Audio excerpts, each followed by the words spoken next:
La función impulso.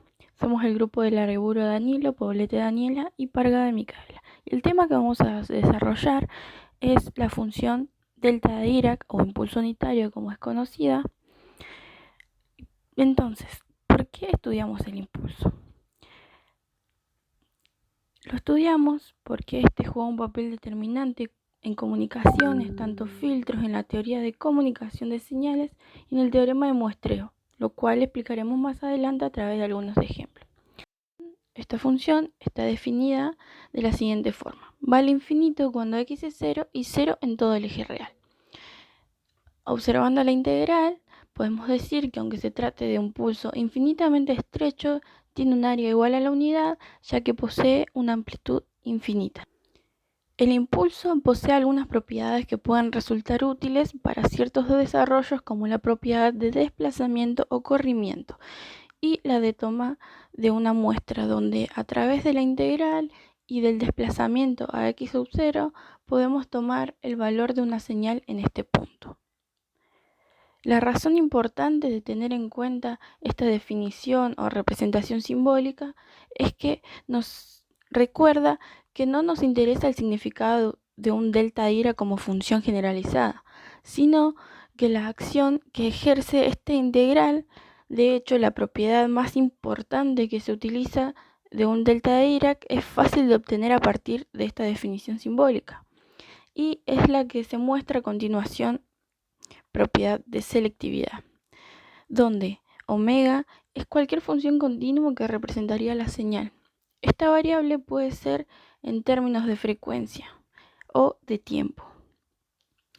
Es importante notar que delta de Dirac no es una función en el sentido de cálculo habitual y por lo tanto tener en cuenta que cada vez que se hable de función delta de Dirac hablamos de una función generalizada.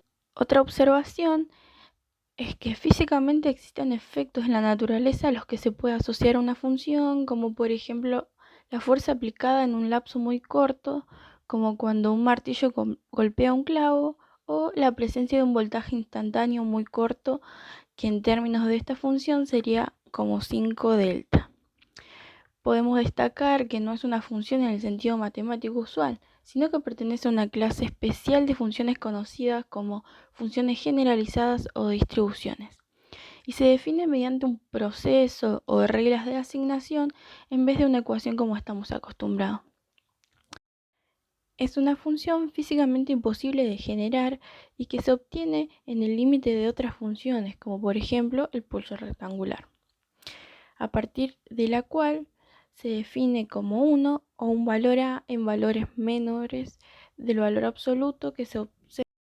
Pero entonces, ¿en dónde se utiliza el pulso rectangular? Este es de gran utilidad en la representación de sistemas binarios, ya sean señalización unipolar, donde tomamos los valores 0 y A para el impulso, que es normalmente 5 y 3,3. Señalización polar y bipolar, en donde tomamos valores menos A y A para el impulso. Aunque el impulso binario no existe físicamente ni es una función matemática propiamente dicha, hay numerosas funciones de tipo convencional que tienen la propiedad del impulso unitario, cuando alguno de sus parámetros tiende a 0 o infinito. Podemos obtener el impulso unitario. Existen otras funciones que derivan del impulso, como por ejemplo la función triangular tendiendo a infinito, la función sin, también muy utilizada en comunicaciones, tendiendo a infinito, y la función gaussiana tendiendo ρ a 0, y sucede exactamente lo mismo. Esto proviene del hecho de que la respuesta de un sistema lineal, cuando la entrada es un impulso unitario, se puede utilizar para determinar la salida del sistema para cualquier otra señal de entrada. En consecuencia, la respuesta de un sistema a un impulso unitario se puede considerar como otro modelo matemático del sistema, pues permite relacionar la entrada con la salida. Todo esto podemos decir que la función impulso es muy común en la ciencia física y en la ingeniería para la representación de entidades tales como masas, cargas o fuentes puntuales, que aunque no existen en la práctica, esta idealización simplifica o suele simplificar la interpretación de los resultados de un análisis. Aún más los equipos de generación y medidas actuales, debido a su resolución finita, no pueden distinguir entre la respuesta de un impulso unitario ideal y un impulso de duración muy pequeña. ¿Dónde aparece el impulso en comunicaciones?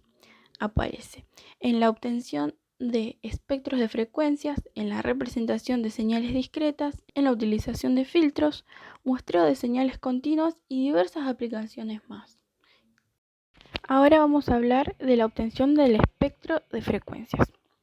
Para obtener el espectro de frecuencias de una señal matemáticamente, aplicamos la ya conocida y muy usada transformada de Fourier, que para el caso del pulso rectangular nos da la función sin, que ya mencionamos anteriormente. Hay que tener en cuenta que las propiedades se cumplen acá, con respecto al periodo y la frecuencia. Pero ¿qué pasa cuando en vez de un solo pulso tenemos un tren de impulsos? Como podemos observar, obtenemos una función constituida por pulsos, en este caso delimitada por la función sin. Como observamos anteriormente, esta función físicamente no existe. No obstante, podemos tener aproximaciones a esta a partir de generador de señales. Si en el generador configuramos un pulso cuadrado con una frecuencia alta, como por ejemplo 1 kHz, con un pulso del 10%, los equipos no distinguirán la diferencia entre esto y un impulso. A pesar de esta señal por un analizador de frecuencias, se verán los impulsos posicionados en las frecuencias múltiplos de 1 kHz. Si pasamos este espectro por un sistema, podemos ver qué frecuencia se atenúa y de qué tipo de filtro se tratará. Y esto demuestra otra de las importantes aplicaciones del impulso en las comunicaciones, tanto para representar señales discretas, en este caso un espectro, como para analizar la respuesta al impulso del sistema, lo cual nos sirve para analizar el resultado con cualquier otra señal. Otra aplicación todavía más interesante que tiene el impulso es el muestreo de señales. Es decir, nosotros tenemos una señal continua y a partir de un tren de impulsos podemos representarla ponderando ese valor con la señal y los impulsos. La condición que tenemos que tener es que la señal continua haya pasado por un pasabajo, es decir, tenga una frecuencia máxima con la cual estaremos perdiendo información, pero no será la más importante. Después que el tren de impulsos tenga una frecuencia que sea mayor a 2 veces la frecuencia máxima del pasabajo. Esta es la frecuencia de Shannon, quien describe este teorema. Después vamos a ver que tenemos una cierta expectativa y una realidad. La expectativa, como vemos acá a la izquierda, es que nuestra señal X, ponderada por los impulsos con cierto intervalo de tiempo que depende de la frecuencia Fs que describimos anteriormente, nos va a dar una señal muestreada. ¿Podremos recuperar esta señal? Sí. Tenemos el espectro de nuestra señal ponderado por los impulsos que va a ser el espectro del tren de impulsos original, solo que van a estar ubicados en las frecuencias Fs o múltiplos de ella. A partir de esto vamos a obtener una nueva señal de frecuencias, la cual vamos a tener que pasar por un filtro pasabajo interpolador para recuperar la señal original. La realidad es que no podemos obtener impulsos naturales, entonces lo que vamos a hacer es tener funciones rectangulares lo más estrecha posible. Obviamente el periodo tiene que ser Ts y la amplitud tiene que ser menor a Ts. Después estas funciones rectangulares lo que van a hacer es ponderarnos de forma rectangular la señal y así obtendremos la señal muestreada XS. Estas muestras se van a interpolar con funciones sinc seno de x sobre x, que son las que vimos anteriormente, y así vamos a poder recuperar mediante el filtro interpolador nuestra señal original. Siempre se puede recuperar esta señal si se cumple que la frecuencia de Shannon es mayor a 2 veces la frecuencia máxima que tiene el pasabajo, Sí, recuperamos la señal mediante el filtro interpolador como explicamos anteriormente. Caso contrario, en caso de que la frecuencia del tren de pulso sea menor, no suficientemente alta, lo que va a hacer al interpolarse nuevamente nuestra señal, se va a superponer una con otra y no vamos a obtener nuestra señal original, como vemos que pasa en este caso con una señal triangular, donde el espectro de la señal mostrada no se puede determinar mediante el filtro pasabajo. Una última aplicación que vamos a ver sobre impulso es el sistema de modulación analógica de impulsos. Acá lo que hacemos es representar nuestra señal mediante impulsos que se van modulando, es decir, podemos modular su amplitud, modular su ancho o modular el posicionamiento. Estas son las tres modulaciones más conocidas, más allá de que hay muchas otras. En el caso de la PAM, por sus siglas en inglés, lo que hacemos es modular la amplitud. Según la señal que tengamos, esto se modula también a través de una interpolación de funciones sinc. En el caso de modular la amplitud, al igual que en el caso siguiente de modular el ancho del pulso rectangular, lo que vamos a hacer es respetar el periodo TS y vamos a modificar bien sea la amplitud o el ancho según la información que nos esté llegando.